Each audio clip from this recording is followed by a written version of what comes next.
Weird situation.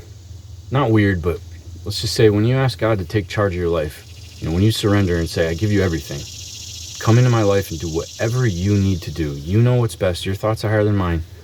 Don't consult with me. Just do it. Right? That's kind of how I try to act when I go to let's say I got to go have a medical procedure. I had cancer cut off my head. And these days people are all touchy and fussy and whiny, and insurance is a big deal. So the doctors are touching with this kid gloves where they're talking you through the whole thing. I'm like, I don't want to talk. Just give me the pain. Like, just say this. Here we go. Gonna give you a shot. Gonna cut this thing off you. Gonna whatever. Just do it. Like, do what you got to do. Hurt me if you got to hurt me. Like, I know this has to be done. And it's not gonna be fun. You don't have to coddle me through it. Let's just go. God is a pretty rough doctor sometimes, and he does not tell you, okay, this procedure is gonna be a little pinch. He will smash your freaking hand in the door 25 times by surprise if it suits him.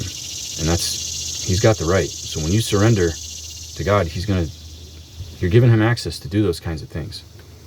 And but it's in his mercy, because even though he can hurt you, you never know what he's preventing you from being hurt by, that you'll go dig up on your own. So this weekend I'm supposed to go camping with my 2 children. I've got the kids 3 weekends a month, and so I was supposed to go camping or every other weekend. I don't know. We're pretty flexible. So it's my weekend with the kids, and I'm not gonna say my girlfriend. I'm not gonna say my girlfriend. A girl that I have grown what feels like a really secure, high quality attachment to. A very kind, loving. There's no I love yous. There's no love bombings. There's no sex talk. There's no tiny bit of flirtation, but very, very modest. She's a very good Christian. She's a pretty lady, a great mom, dedicated mom. Just a little bit ahead of me on the traumatic divorce scene. She is a few healing stages ahead of me. 24 years married to a high school sweetheart, a whole bunch of kids, all good kids, from what I can see, very successful kids. I'm more worried about my own than about hers. There goes a plane. I don't know if you can hear me. Anyway, she lives over 2 hours away. So that's the only reason we have not met.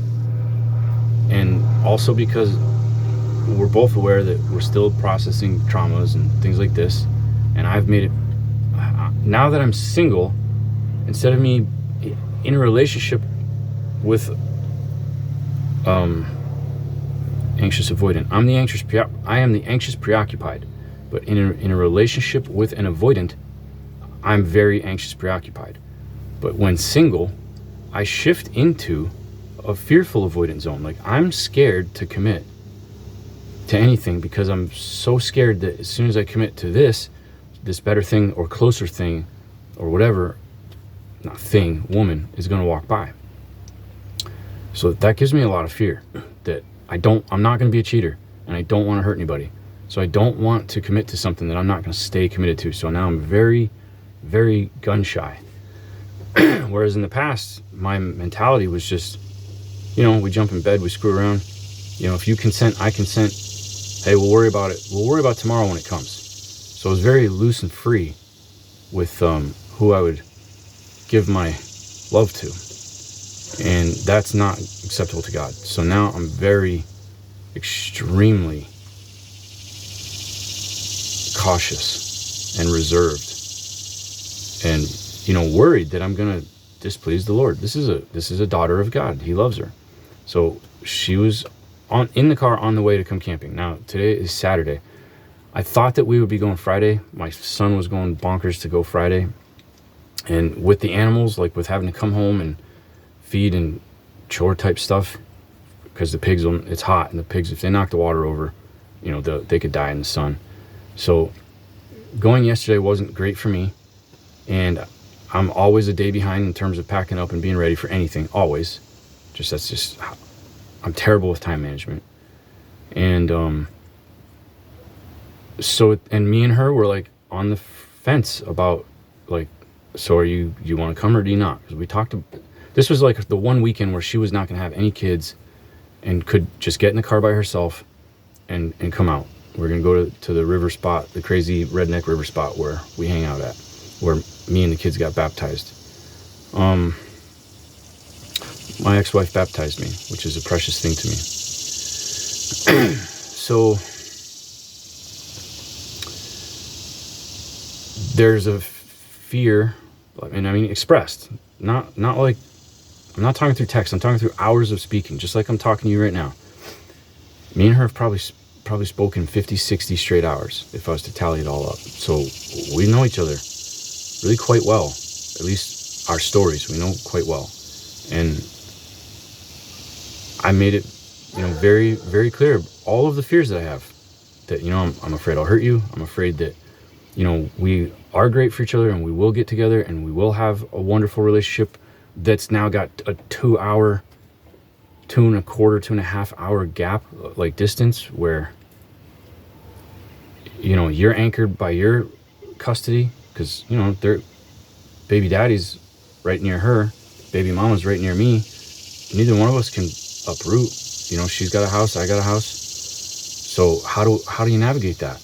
Like, saying yes, you're my person, is saying yes to a huge, like, the next, like, I hate this situation because you're great, our situation sucks, And I've lived through a lot of sucky situations, but, praise the Lord, he got me through so far. I know he'll get me through the next ones. Anyway, her coming out here and going camping seemed like a little scary because it seemed like advancing to the next level of attachment, and I'm confident that it is. And there's a temptation, we both are agreeing that freaking get out of here. We both are agreeing to be celibate until marriage, to honor God with our bodies, and sleeping in a tent with a good-looking woman, and or just being alone with a good-looking woman while your kids are off playing on the river. It's pretty tempting. So there's a fear, there's a risk. Well, we didn't end up going yesterday because I had to conduct a sale of a piece of junk that was sitting right in front of me, which I'm really thankful to see a blank spot where that piece of junk was. So that's gone. It had been for sale for a long time. Somebody finally needed it. Eventually that does happen.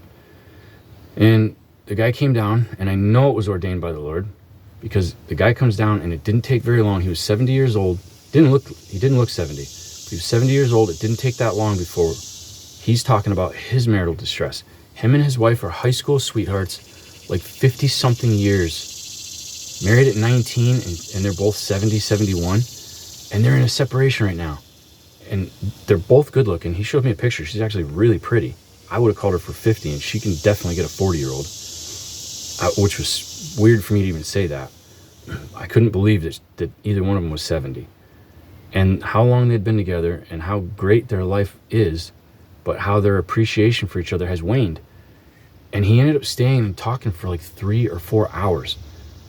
And I left my phone in the house, and I thought that, have I said her name, Janelle? I thought that Janelle, the girl, I thought that Janelle probably would have called. And I thought to myself, she's going to think that I'm ghosting her or that I'm rejecting her. Like, oh, this is bad for my relationship with her. But I could feel that this guy, if we stopped this conversation, he was going to leave. But I felt this soul presence. I felt this deep confirmation in my spirit that God sent this guy to be here to hear a lot of marriage stuff from me. This is my second divorce, and I've had tons of breakups. This guy's only had one breakup with the woman he's married to back when they were 20 years old. He can't remember. He can't remember what it's like to not be with her. And right now, several weeks of them being apart, her staying at a friend's, he's enjoying the space. Yeah, that's a phase. That's a phase of a breakup. Enjoying the freedom where you're not bickering with them over little things. That makes you feel great, and it makes you say, man, I'd really like to be alone. I think I'll go forward with this. Oh my God, it's a trap. Do not trust in it. Yes, have your space. Have your independent space from each other. Take a week or two apart every year, but come back together. Come back together.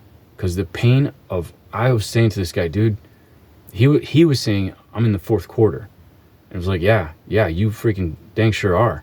There is no possible way that there's enough time left in your life for you to replace and create a life that has the volume and the quality of what you've had with her. You've raised kids with her, you got grandkids with her, maybe great grandkids.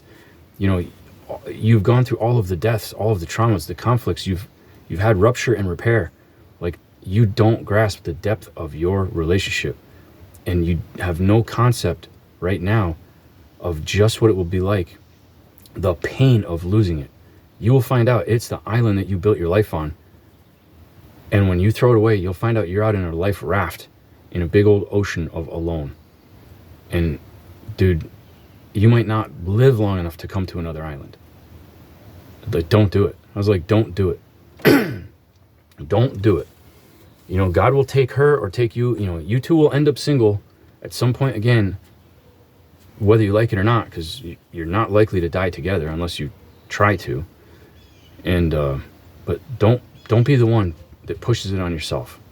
So I feel like I didn't tell him what to do with his life, but I I asked him about a million questions to try to figure out what are your attachment styles. She's going to a therapist. She has all this. My goats are hollering. She has all kinds of anxiety now. And I know that the anxiety is about him, because I've seen that look in a woman's eyes, and I have heard all the statements that come out of that. He's no longer her safe space, and it's over politics. It's disgusting. That's what Satan invented politics for, dividing marriages, creeping into a house where two people have made a beautiful life and seeking out the one difference that could split them apart: politics. She watches CNN and hates Donald Trump, and he, you know, is like, well, Trump's not a real likable guy, but he's good politics. And so they have this bicker over the one thing that's not worth bickering over. There is no political solution to a global sin problem. Destroying your marriage over it just makes the world a worse place. Throw the politics out of your marriage. Throw the politics out of your house and put the love back in where the disagreement used to be. This guy is saying that he was saying that a friend that she has made through the church, these are church-going, Bible-studying, Christian, you know, Christ-loving people. And he goes to a men's Bible study, he knows the word. And but he's struggling. He's struggling. Paul promised us, you will have hard times in marriage because your mind will be on keeping your wife happy, and it's not an easy task. So she's got all this anxiety, and she's going and getting therapy now. And she has a friend that he's saying, oh, her friend is brainwashing her. And I'm like, dude, do not go against that friend, or you're going to push her into that friend's arms. You better befriend her influencer and say, hey, I really appreciate you being, this woman's name was Candy, the wife, the good-looking 70-year-old woman. Her name was Candy. And the influencer, whose name I don't know, I was like, dude, let's say it's Joe. Like, Joe, you need to go see the influencer and make friends with her. You need to say, hey, I really appreciate you being someone Candy can lean on, because I don't always understand her. And, you know, I'm frustrated, and there's a lot of things that she does and says that hurt me. So I can't meet all her needs, but she has needs. She has needs that I can't meet, and you really do a great job of being there for her and helping her process her emotions. And I'm so thankful for you. It's like, you need to make an ally to this person. Because if that woman dislikes you on a personal level because of some crazy reason, she can project everything that she feels about you onto your wife. And if your wife is impressionable, she'll pick that impression up. The next thing that I was saying to him, he had explained that this woman has made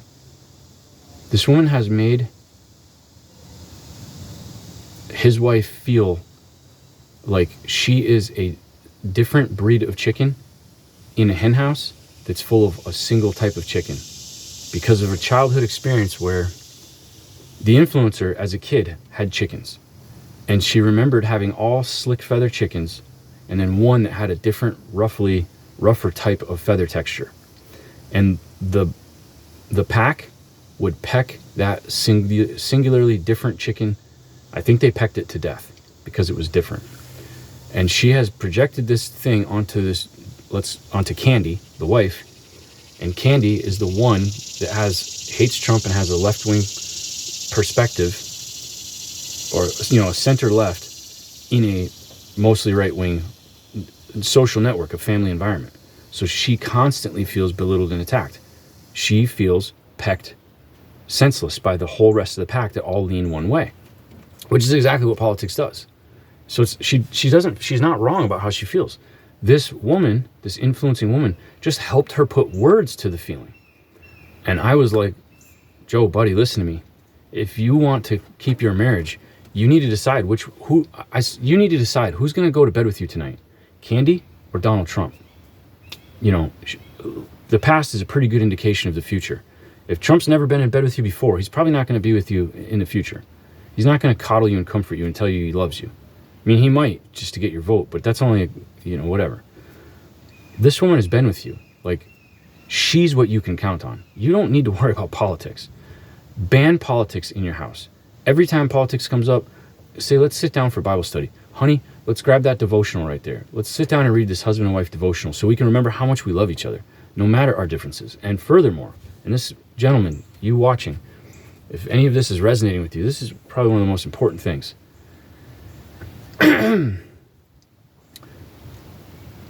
Celebrate your partner's differences. Let that woman know that, yes, you are a different chicken in a plain old boring same chicken household here, but that's what I love about you. That's what I love about you. That is the message that this woman needs to hear. Yeah, you're different. I didn't settle for you. I chose you. I had choices. I know you're different, and I give you the freedom to be different because I love that about you. Yes, there are things that you say that trigger me because I'm projecting my anger at the professional triggerers onto you because I can't reach them. I want the people that are on that station trying to provoke me to anger. I want to choke them, but I can't. So I end up harboring this resentment and pointing it at a target that it wasn't intended for. And I'm sorry. You can be you. You can vote for whoever you want. It doesn't make a difference who's in office. None of them are going to save us. None of them are going to fix our country's problems. Why? Because God can't bless America until America blesses God. If you want your vote to matter, preach. Get other people to bless God if you want to see God blessing a sliver of America here and there and here and there. I know this video came out kind of weird. 17 minutes. I guess I can go a little longer. So I know this started off talking about me and Janelle. And then I got into this thing about fictitious Joe. He's not fictitious. I just don't remember his name. But let's say Joe and Candy. My concept in my mind is that we did not go camping yesterday as I kind of expected to because God had an assignment. I need you to minister to this guy's marriage. Like, certified hoarder, you are getting a lot of insight from my blessings, and I didn't give it to you for nothing. I gave you these tools so you could help my children to honor me with their marriages. And I've got a client whom I love. He's got a wife that we both love, and they're having conflict. And I need you to speak my words. So we talked about marriage and childhood trauma and relational issues and also the gospel quite a bit. We talked about Genesis and Proverbs 31 and there's some stuff in Ecclesiastes. We talked about the Word of God. Now that time frame took the chance of us going camping yesterday, it basically eliminated it. And that's what I wanted to do. But what God wanted me to do was minister to this dude, was to be there. And he needed to talk. He wanted, like, I could tell he does not have a guy friend that he can really talk to truly about this stuff. Probably because it would get back to her through the gossip network or whatever it is, or it would come off incorrect. I'm a total stranger. It's like, it's like going to a prostitute. What happens in Vegas stays in Vegas, except he needed me for an emotional venting, for an emotional exchange. And I was able to do that. And I could tell he was uncomfortable because he was constantly like kind of starting to say like, well, better wrap it up. But there was more he needed to get out. He would keep coming back, and I would just keep giving him this platform to express the things that are frustrating him. So that spent my day, and I had to disappoint my son, who was bent on being camping, like sleeping out there last night. But we were not prepared, so I just said, no, dude, we're not going to go out there and just get there and be setting up in the dark, go to bed, and come back tomorrow. Like, we're going to pack up and be ready to leave Saturday. Well, and so I talked to Janelle last night, and we agreed that we're going to let God worry about what we are. We're not going to put labels on things. We're not going to put commitments on things. We're just going to be two nice people who love the Lord, that like each other, that are going to spend quality time together at playing in God's playground, which is a nice river that I'm not going to say the name of because I don't give away my location, because I don't want people coming and knocking on my door, because there are weird people out there. I call them nut swingers. There are people out there that are so lonely and devoid of connection that they make connections with people that don't know them back, and they feel like they've known them forever. And I have had some awkwardness come from that in my life. So sorry, no offense. If you're so lonely that you're falling in a fictitious love with me, you need to address that and make some friends. Make some real friends. And I know it's not that easy. I tend to be kind of a loner myself, and it is important to have a social circle. It's very important. Now, so today is not working out. It is. Me and the kids are going. Janelle was in the car, probably 30, 40 minutes into the trip. She called me in tears, and I, like, stumbling over her words, trying to tell me she couldn't figure out the first few words to latch onto to say the sentence, because she's that distraught. I knew something was wrong. My automatic self-soother nature I'm very, very trained to talk down an anxious, panicking woman. I'm very good at that. It's a part of my identity. And so just immediately I was like, I didn't call her any sweetheart names. It wanted to come out. Like, I wanted to say, honey, babe, I want to say, it's okay, I love you, we're going to be fine. But I mean, that's from me saying it to my ex-wife. I was so accustomed to getting that phone call. But I suppressed that and gave her quite a bit of chances, maybe a solid minute to try to start. Probably a solid minute of silence for her to try to start speaking the sentence. And she couldn't. She could not. So I finally took over the airwaves and said, listen, you're going to be okay. I'm here. I'm not upset with you. Whatever it is, you can tell me. If you can't come, that's fine. I'm not going to be mad with you. Everything is fine. So just take your time, take a deep breath, gather your thoughts, and just tell me what's going on. She instantly, within 10 seconds, she soothed, took the deep breath, got recentered, and told me that she just got the call from the pastor of the church that she's very active in, and somebody that is basically like a grandpa or uncle to her children died today. And he left behind, I don't have time to go into the whole story, but so Janelle is distraught for the 10-year-old daughter, distraught for the second wife who thought she'd never find love and found the perfect man in him, distraught that he's a really wonderful Christian who's extremely active in all sorts of other people's hurts, like he really takes on other people's burdens and responsibilities. Him and his wife had not good health, and they both got gastric bypasses. They both lost a lot of weight. They both turned their health around so that they could have a long life together because their love was so good. Dead. And now she's got to go home and tell all her children that are going to be distraught. And then there's the pressure of, but I really wanted to go and meet this guy. Me. And is he going to be mad? Will I get another chance? Like, what do I do? Can I still do both? Can I just make the call and then go, And I was like, it's okay. Me and you have time. Just this thing that happened is more important, and that's what you need to go and do. And I'm not upset. I'm not hurt. It's disappointing. I was looking forward to seeing you, but it's okay. It's not in our hands. God's thoughts are higher than ours. He has a plan for everything. He orchestrates our steps. And when we surrender to him, we gave him that authority.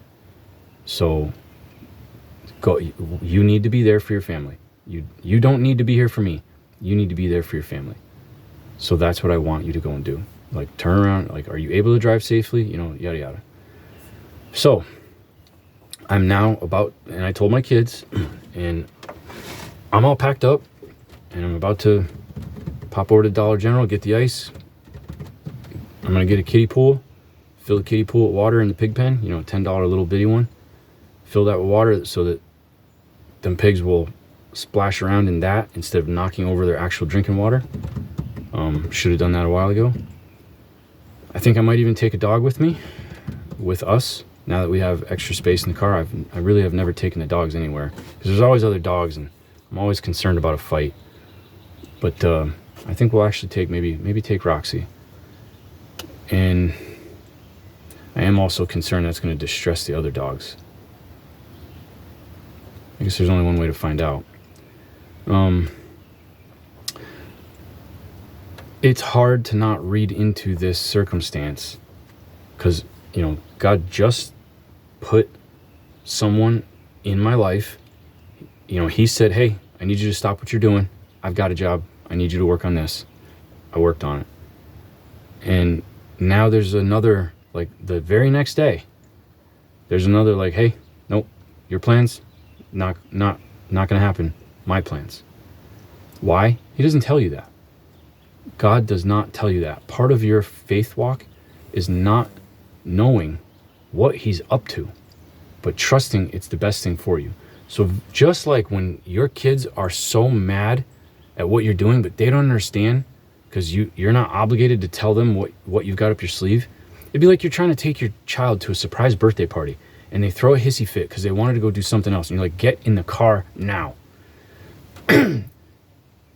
Isn't it hard for you to go and throw this wonderful birthday party the way you planned it out in your head for your kid? You know your kid will be ecstatically surprised. You've put all kinds of time and effort into this plan that you've crafted to see the delight on your child, to let your child know how much you love them and how you were thinking about them well in advance of this moment. So you're trying to orchestrate your child's steps, and they are resistant to you, and they're angry at you, and they're throwing a tantrum, and they're calling you names. Just imagine, that's what we're like. That's exactly what we're like to God. He has an incredible surprise birthday party that's been planned out for us before time. And our disobedience is what delays him from being able to get us into that room and throw that party. The quicker we stop fighting and wrestling against him, the quicker he can deliver that incredible surprise. Now, I am again going to go and be spending a day alone. Like, I've never dealt well with alone. I was forced into aloneness a lot as a kid. I spent a lot of time alone with just intrusive thoughts, which is part of betrayal trauma. I didn't know that. Like, my identity is an outcome of CPTSD and betrayal trauma. They're very extreme, brain altering, rewiring types of things. I didn't know any of that. Tim Fletcher, really impressive psychologist. Gabor Mate, Tim Fletcher, Heidi Priebe. These are all YouTube channels. Heidi Priebe is really gifted at pulling together, you know, all of the volumes. Literally like libraries of books of the whole crux and basis of historical psychology. Like, this concept came from this person, and then that evolved with this person's work into this, and the gist of it is, like, this woman can take a lifetime of psychological study and put it into a 30-minute video. Heidi Priebe, if you're watching, I am flattered if you ever watch my stupid channel, but B, thank you so much. You have been so helpful, and healing looks good on you. She got started by her own chaotic, crazy life and her own reckless, bad relationships, trying to understand herself. And I'm so thankful she did, because she looks to be stable and healed and is helping so many people along with her walk. She doesn't have to believe in God to serve his will. It's a beautiful thing when a person helps another person, even if they don't know why they do it. Just, that's a beautiful thing. So, you know, if you're a Christian, don't think you can't associate with other Christians. They can do wonderful things too. And Christians can do lots of bad things. Lord knows I did. I do. I suck. But that's also my negative self-talk. I have historically sucked, but I don't have to suck forever. I can change. I don't have to suck forever. I can take control of my emotions, take control of my brain, and with the knowledge of how my own brain works, I can fight against my own brain's impulses and patterns and say, I'm not going to do that. I'm going to suffer the agony of not doing the thing that I normally do. This is temporary. This is a dopamine crash. This is a cortisol rise. This is an adrenaline rise. I'm going to let my heart pound, and I'm not going to move. I'm just going to endure this sensation that I hate, and maybe I'll cry. Maybe I'll go hit the punching bag. Maybe I'll throw a rock into the woods. I'm going to try not to kick the dog or say anything mean to the kids. I'm just going to sit still, and I'm going to let my brain figure out a new way to cope with this problem. And little by little, I'm going to change who I am fundamentally as a person because God loves me. Roxy, you want to go swim? Hey, come here, girl. You want to go swimming?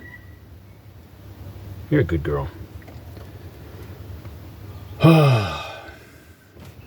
What else? What else do we need to talk about, guys? I'm giving you vulnerable access to me so that you can see. There's a woman just the other day whose name is the same as my ex-wife's, who historically was an extremely critical person that would say, sorry, not sorry. When she hurt you and you needed that wound to be bandaged by the person, or at least owned by the person who did it to you, she would say, sorry, not sorry. And this woman like razzed me on a video, and we're actually in a back and forth exchange, and the craziest thing is she's got the same name, same spelling. And but she had said, talk. She was accusing me. She's saying, you're like, prove it. She said, talk is cheap. I'm gonna prove it. Okay, I will prove it. I'm gonna go take my kids camping, and I'm not gonna be mean to them today. But God's gonna see it, and you're not, because you're not invited into that level of my private life. But my thoughts and emotions, I'm sharing them so that other people who cannot access their thoughts and emotions, which I never could, I expressed things. I took reactive steps to cope with emotions that I couldn't verbalize, and I've been an over talker my entire life, trying to put words to feelings. Poetry has helped me tremendously. Or is it songwriting? Is it poetry? I don't know. Writing things that rhyme, trying to spell those things out with extremely concise words where not one single excess word can be in the verse or it throws the whole thing off. So for an over talker, poetry is an exercise in minimalism, which means it's an exercise in being concise, in grabbing the only word that conveys, usually there's only one or two, the word that conveys a critical thought and rhymes with others in a sequence, in an arrangement, a pattern. Ooh, big challenge. I kind of like it.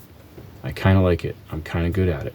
It's hopefully going to help me not be such an over talker. At 33 minutes, clearly, I'm freaking dang long-winded, and I don't really like that about me. But if it helps somebody else, I'm willing to expose what I don't like about myself, because I really feel a sense of purpose and usefulness in helping others. If I can't help others, I really feel sort of useless. I don't need anybody's help. At least, no, I do. But I've always convinced myself I'm so independent, I don't need anybody else's help. Independence is its own lonely road. People that are dependent, they're pretty good at reaching out and having a full social circles and a lot of connections. So maybe too independent is a real curse. And if you're 40-something years old and you go get on the dating apps in any city, you know what you're going to see? A bunch of really beautiful, graduate degree, children are grown and raised, they've got nice houses, clean houses, they've got nice cars, everything paid off. They don't have a man. They've got too much independence. They say, I refuse to depend on a man. And they do the whole job themselves. The hardest part of life is raising a family, even with a partner. They do the whole thing without the partner. And when the kids, and they they get their love from the dog. More dogs than cats by far, because cats are not lovers. Cats don't love you back. Cats are withdrawn. Cats are dismissive, avoidant. They don't give a damn what you think or about your feelings.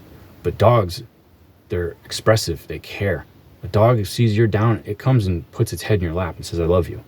So these women have been married to a dog, raising kids that they thought would stay forever, and the kids pack up and leave, and the woman got empty nest syndrome, and they can't find a man who can just come and insert himself into their life and not bring his own baggage. They find a good man, he's 2 hours away with land and a dream and a life and custody situation of his own. So these women are out there looking for that guy that can pick up and come into their life and give them that companionship that has been lacking, that void that they craved.